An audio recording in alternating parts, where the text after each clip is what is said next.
আমি আমার আগের ভিডিওতে এই ডিজাইনটা শেয়ার করেছিলাম তোমাদের সাথে, কিন্তু অনেকেই এই ডিজাইনটা ঠিক বুঝতে পারেনি। তাই আমি আমার একটা কুর্তির বর্ডার লাইনে আমি এই ডিজাইনটা বানিয়ে তোমাদের দেখাচ্ছি।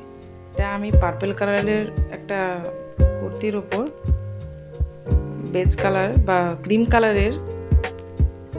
কালারের সুতো দিয়ে আমি এটা বানাচ্ছি। আশা করি ডিজাইনটা তোমরা ঠিকঠাক বুঝতে পারছো।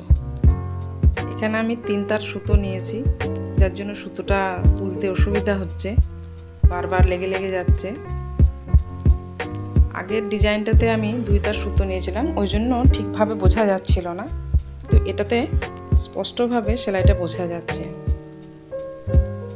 এটা একটা খুব সহজ এবং সুন্দর ডিজাইন, যেটা দিয়ে ব্লাউজ কিংবা কুর্তি বা পাঞ্জাবির হাতের বর্ডার লাইনে এবং গলার বর্ডার লাইন খুব সহজেই বানানো যায়।